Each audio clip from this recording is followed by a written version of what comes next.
Hello, this is Matt on the Moon Lambo channel. Crypto markets looking pretty gosh darn green today, but even so, a little bit of negative news, which I'm certainly not emotionally responding to because I'm not a lemming, but worth noting, XRP has dropped in market cap position from number 6 to number 8.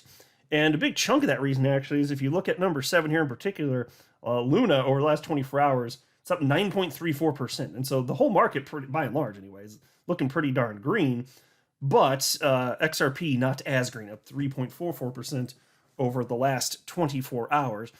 Now, when everything's all said and done, if we can just fast forward, whether it means another 5 years, 10 years, whenever there's sufficient adoption, we'll look back and be like, wow, think about all the emotions that everybody went through. And then you'll look at the prices that we have right here today in 2022. And then with the benefit of hindsight, you'll just be like, I wish I had put everything that I had into it. Now, of course, that wouldn't actually be responsible, but I'm saying if you actually had that benefit of hindsight and if that ended up unfolding and becoming the reality, that would be one of those types of things. But of course, that's not realistic.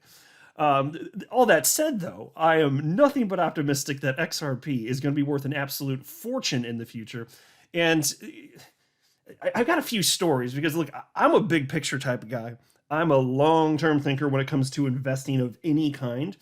And despite the fact that the market is extremely fearful right now, even though, like I said, currently, yes, looks like prices have gone up. It's, man, the volatility, it just shakes people. But every indication, just look around, just look around. I'm actively looking around. That's why I always have stories to share with you, damn it. I'm looking around. You know what I see is endless indicators that we are so early to adoption that the people investing in crypto right now are the people that have an opportunity to just become filthy rich. Now, that is something I do believe. I don't think most people will achieve that because most people are not emotionally equipped to handle markets this volatile. Most people aren't willing to be as patient as is necessary, but the opportunity is there for the everyday person to achieve a life-changing wealth. Now, that I do believe. I am as close to 100% certain of that as I could possibly be. And so there's a few stories. There's one from Blockworks here. Take a look at this from a survey. 80% of institutions believe that crypto will overtake traditional investment vehicles within 10 years. Now, folks, yes. That seems rather plausible to me. It really does. And so I sit here looking at all the day-to-day, the up and down in terms of the price stuff. And then I'm just sitting here thinking, my gosh, well, people are freaking out. Institutions understand it. They don't behave like typical retail investors. 10 years, this asset class is going to be worth what? At least tens of trillions of dollars in terms of market cap, if not over 100 trillion by then, wouldn't you think? I don't know exactly where it's going to land, but wouldn't you think some sort of adoption in that realm? I'd hazard a guess, yes. And then there was this from Decrypt. Fidelity to let workers save 20% of retirement in Bitcoin. So think about this. Fidelity, massive firm, $4.2 trillion in assets under management. Yes, trillion with a T. And you'll see as I go through your article, their customers were asking for the ability to offer this type of retirement specifically in Bitcoin. Incredible. It's organic. And you're talking about for retirement. Folks, this isn't something that's going to cease to exist in a year. Yes, it's very volatile. And yes, people make stupid financial decisions, FOMOing into all sorts of stuff and panic selling. Yeah. But it doesn't mean that there is an incredible opportunity here. And then there was also this from the Daily Hodl, this piece titled, "Here's How the Crypto Markets Will Look 5 Years From Now, According to Macro Guru Raoul Pal." So look, I just wanted to share with you, I'm very thankful that I get to go on this journey with all of you because I have nobody in my real life that actually cares about crypto. not very much. Look, I have a number of friends and family that do own XRP and other cryptocurrencies for sure. I don't suspect that it's anything like massive quantities of investment. I don't get the sense that any of them really follow crypto that closely and they don't care. So I'm glad I have you folks because this makes the process of going through this journey a lot more fun and a lot more enjoyable, and because it's so legitimately exciting here. And Rob Paul, I'm looking forward to share with you his thoughts here in this Daily Hodl piece. He happens to own a bunch of XRP. He thinks that it's going to go to at least $10. He's publicly stated that because when it was around the $1 mark, he was saying, hey, you in fact just wait for settlement with the SEC case. Tenfold increase seems pretty damn probable, frankly. And mind you, I don't have a financial background of any kind. I'm not offering financial advice, and so you should not buy or sell anything because of anything I say or write. I'm just an enthusiast who enjoys making YouTube videos about crypto topics, but just as a hobby and just for fun. Here's a tweet, too, that I came across right before recording this video. This is from Lark Davis, who shared the following with his 961,000 followers. Today's crypto buyers are the future millionaires of the next big run. Now, again, like I said, I don't think most people will achieve that, but it doesn't mean they couldn't. I just don't think that they're emotionally equipped, and I don't think they've armed themselves with enough knowledge to understand what it takes to achieve that, but I do believe it's achievable. And all sorts of people are going to continue to win. There's been so many people that have achieved life-changing wealth in crypto over the course of the last 13 years it's existed. Hell yeah, of course they have. It's not going to stop. And that's why I'm so excited. I want to deliver this message again. There's barely any money in crypto, and there's even less in XRP. That's a good thing, because that means as the floodgates continue to open, as money flows in, you're going to get just this crazy multiplier effect. And so now into this piece from Blockworks. 80% of institutions bullish on crypto's future, survey finds. 8 out of 10 institutional investors believe that crypto will overtake traditional investment vehicles within a decade, a survey by crypto exchange Bitstamp found. The company's Crypto Pulse survey also discovered that 54% of retail investors believe that cryptocurrencies will overtake traditional currencies within 10 years. So I'll pause there. Look, the idea of the US dollar being supplanted in terms of global reserve status, that's plausible. In fact, it's like the monetary policy of the United States is so piss poor. I don't see how it doesn't eventually crash and burn, even if it's well past my lifespan. I don't see how you can continue to print the dollar into oblivion, just abuse everything. I don't see how you do that and don't get away with it. And tens of trillions of dollars a day. No, that's not sustainable. So I don't know what the timeline looks like, but yes, I could see something like that happen. You're talking about 10 years? Well, okay, if something catastrophic happens, fine. But even then, I don't think that sovereign nations are going to give up controlling their own money supply. I think they're going to allow decentralized cryptocurrencies on the whole, but I don't think that sovereign nations, the United States, pick your country, I don't think they're going to want to give up that type of control. So I do see a world where there's a bunch of central bank digital currencies. And yeah, it does seem to make more logical sense for the world. That not good for the United States, because then the United States would have less power, but it would make more sense to just have a cryptocurrency or cryptocurrencies perform the role of a reserve asset rather than the United States dollar. Like, logically, that makes sense. And I'm saying that as a United States citizen. Is it going to happen? We'll see. I don't pretend to know exactly what this is all going to look like here. But in 10 years, cryptocurrencies overtaking traditional currencies? Maybe. I'm not optimistic on that time frame necessarily. If things go really horrifically bad in the way that I couldn't foresee, okay, fine. But outside of that, no. But take a look at this quote. The survey results show that crypto is a long game.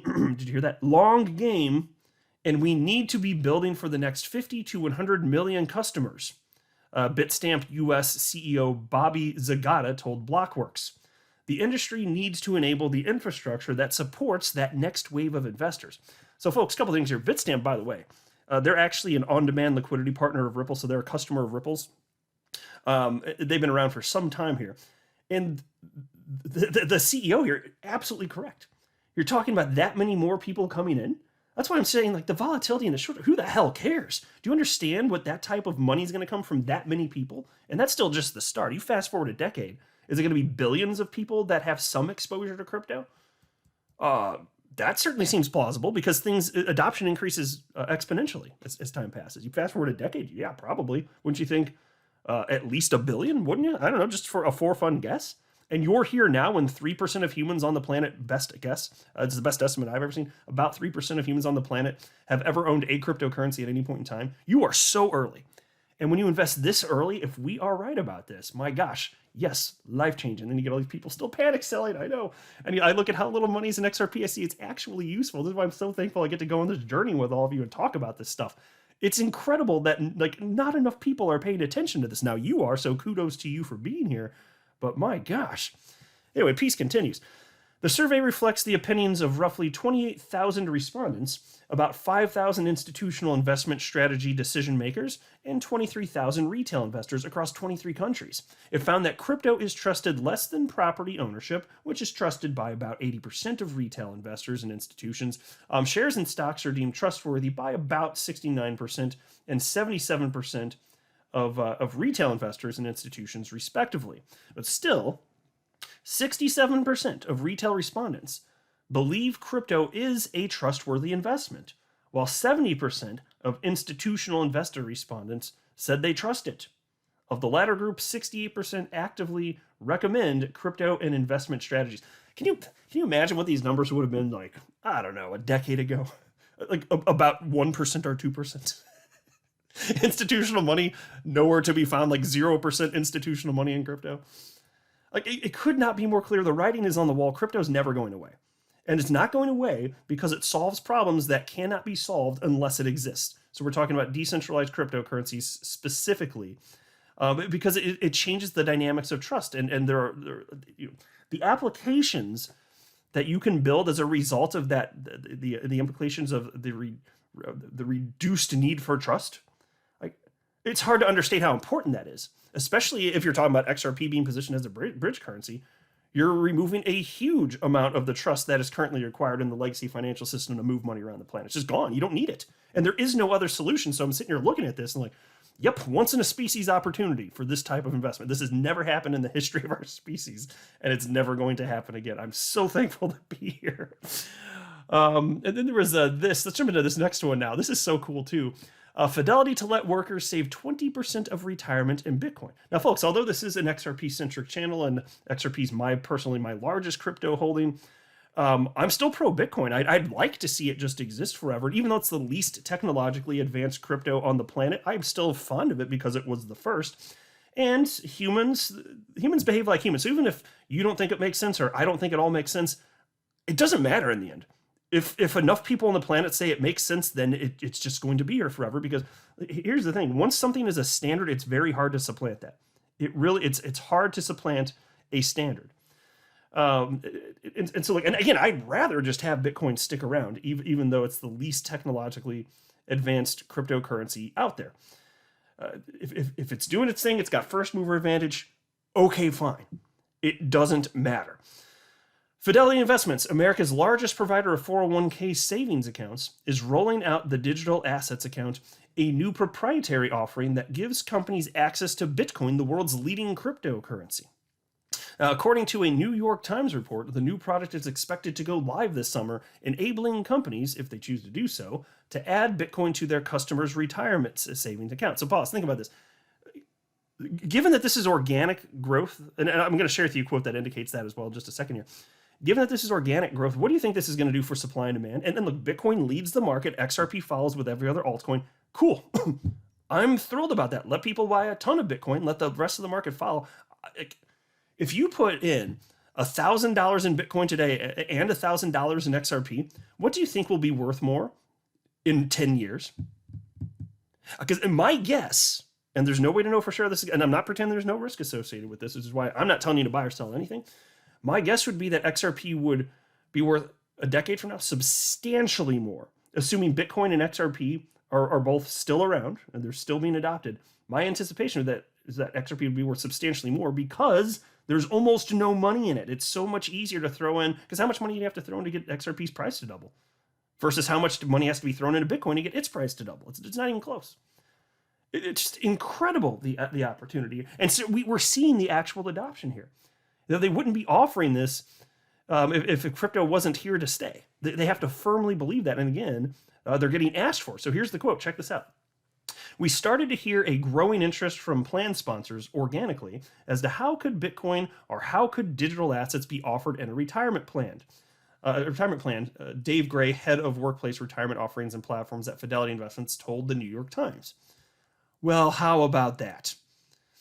People do want this. And by the way, it's not just going to be Bitcoin. Fine, it's starting with Bitcoin. But if XRP is going to be around a decade from now, do you think that, especially once all the SEC crap's cleared up, you don't think that Fidelity would offer other cryptocurrencies that have demonstrated that They're standing the test of time. They're going to be, you don't think XRP and other cryptocurrencies would also be a part of that? And again, what does that do in terms of supply and demand?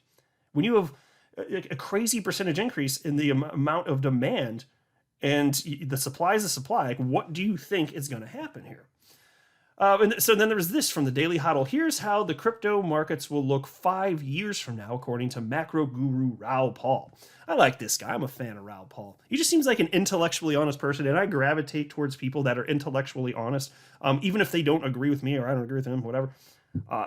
That doesn't really necessarily bother me. As long as people are just being adults and open-minded and just trying to get to the truth, I'm fine with that. Because the truth is, like, I can be confronted with a set of facts. Another person can be confronted with the same set of facts. We can agree that these facts are true. And then our brains work in different ways and we come to completely different conclusions as a result. But if we're both operating in good faith, we can help one another to try and understand and sometimes even persuade one another. And that's incredible. And so Raoul Pal, he does strike me as one of these individuals. He started researching XRP not that long ago. It was towards the tail end of 2020 by his own admission, which is perfectly fine. And he was getting so much hate from the Bitcoin maxi trolls out there. And he basically said something along the lines of, I'll not be told what I can look into. And there are all sorts of people be like, it takes forever to build credibility. It takes like 5 minutes to lose it all. They're saying that type of crap to him. I was like, oh my God, you close-minded Bitcoin maxi trolls in your stupid little echo chambers, not knowing what the hell you're talking about. You don't even know what you're talking about when it comes to Ripple and XRP. And you're giving him crap just for looking into it? So anyway, I'm a fan of Raoul Pal. He seems like a good dude here. Anyway, piece begins as follows. Former Goldman Sachs executive Raoul Pal expects the world of blockchain technology to both mature and tackle new horizons regardless of whether there's an extended bear market. In an interview with BitBoy Crypto YouTube channel, Paul says that over the next few years, Web 3.0 is going to dominate the internet and governments are likely to launch their own cryptocurrencies in the form of central bank digital currencies, or CBDCs for short. So just pause. I want to note, it's an undeniable truth as far as I'm concerned that yes, there are going to be a ton of central bank digital currencies out there, and it's going to, they're not going to interoperate with one another. You're going to need a jurisdictionless cryptocurrency to convert from one to the other. You're not going to have markets for all of them. And XRP is perfectly positioned for that. Even though there's almost no money in it today, relatively speaking, it's still one of the most liquid cryptocurrencies on the entire planet. And I think that's only going to increase as more money flows into the entire asset class. Now, as far as what he cited there with Web 3.0, let's define what this is. And go to 5 websites, get 5 definitions, but my understanding is as follows. Web 1 is just the initial integration of the original internet, with Web 2, Web 2.0, being that plus basically interaction. You can think about all sorts of shops opening up on the internet, social media. So a more interactive type of integration. That's what's being touted as Web 2.0. And then Web 3.0, it's similar to that except for decentralized. So you can imagine if there are services like Twitter, for example, and I'm sure most of you have heard that Elon Musk now owns Twitter, right? Or maybe technically the transaction has to go through. Maybe we got to sign some paperwork, this or that, but the word came out yesterday. I'm sure most of you heard that he's going to own it. Well, what's the future actually going to look like? Well, I would imagine it's going to be decentralized platforms, and there's a lot of stuff that's going to have to be ironed out before something like that actually works, and I can make a whole separate video on that topic, because I haven't really talked about that much on my channel at all, but I have been thinking about that a lot lately, and I do have a number of ideas on that, but that does seem to be the path forward, I think. Because there's too much argument in terms of censorship on all sorts of platforms, too many arguments about what should be allowed, what should not, opposing sides competing against it, and I'm just like, I think there's a path forward outside the scope of this video, but I do think there actually is a path forward. So with Web 3.0, iron out the kinks, yeah, there's an opportunity. But anyway, take a look at this quote. This is from Raoul Pal. People are writing off the Web 2 platforms, like Facebook Meta. It's not going to happen. Same with Twitter. Cut forward to 5 years. They're going to have Web 3 integration. All of them. Facebook, people have to understand, is a 4 billion person network. Within 5 years, we'll have also launched the central bank digital currencies, whether they're private sector ones like Circle or whether they're public ones. Maybe the European Central Bank tries to go public. Either way, that's now given everybody the on-ramp and off-ramp to go into the digital world, and that's definitely coming. The sovereign wealth funds, These are the big pools of capital from wealthy nations. That's different to the central bank's reserves. This is the wealth of nations that is coming. I know because I'm speaking to them, and I know that they're doing it. We also know that all of the investment banks are now building out all sorts of products in the space, the ability for people to trade options. So that's all coming too, end quote. Folks, writing is on the wall. This is the direction things are going. We don't know exactly how things are going to look, but that's part of the fun of this, going through this and seeing how things unfold, getting surprised from time to time, sometimes bad surprises, SEC, sometimes good surprises though. And again, he gets it. Rob Hall gets the bigger picture. And when he's talking about this money and all these pools and what that means for money flowing into the space, he's hitting the freaking nail on the head. You ain't seen nothing yet. That's why I just keep saying I feel bad for the people that aren't going to even find out about crypto until there's much less opportunity, because with each subsequent cycle, I mean, there's still opportunity, but there's that much less opportunity as more money flows into the space. So the sooner you're in, the better. Assuming we're right about crypto, like, we're still going against the grain. Most of the world, the vast majority of the world, not here. So that's why I said earlier in the video, I was like, kudos to you for being here. Not just because it's the Moon Lambo channel, which is verifiably the best channel on all the YouTubes. Not just because of that. No, what I really mean is because you're paying attention to what's happening in the world of crypto. Almost nobody is. XRP today, 68 cents. That's going to be one hell of a historical snapshot. I can't wait. I'll tell you what, if I'm still running this channel a decade from now, and I will as long as people are still listening because I have too much fun running it. As long as I'm still running this channel, it would be so fun to go back to a video like this one a decade from now and just look at the screen grab as I'm waving my mouse over the actual price of 68 cents, knowing what it actually is in the future. It's going to be so much more, because XRP used to trade within the realms of tenths of a cent, and then it traded in a regular realm in terms of pennies, and then by tens of cents, and then I think regularly at some point in the future it's going to be trading in within a range of dollars, and it can certainly go beyond that, maybe tens of dollars. And I don't see any reason that you couldn't have an XRP if it's globally adopted, in the hundreds of dollars. There's certainly more than enough money on the planet to make that happen. So I don't make price predictions, so I don't know if that's going to happen. But that's not wacky. That's definitely not wacky. And especially if you're just talking about $10, $20, $30 more so in the near term. Well, if we're going to have an alt season, ever again, that certainly, anywhere in there doesn't sound wacky to me. Again, I don't know if it's going to happen. I don't pretend to know. But it's certainly reasonable to suspect it may, based on what we've seen in the past, right? I'll go ahead and wrap up there, but I hope you guys feel as optimistic. I mean, that's why, again, anytime you start to feel scared or down when the price goes down, I just breathe, collect yourself and just think, what's this going to look like in like another 5 years, 10 years, 15, 20 years? Is any of this actually going to matter? I think the answer is, by and large, no. Now, also that said, I think most cryptocurrencies that exist today pretty much go to zero. So you do need to pay attention. It's not like you can just buy a ton of different cryptocurrencies and expect them all to exist a decade from now. I'm not saying that. You need to monitor the space, and that's what I'm doing.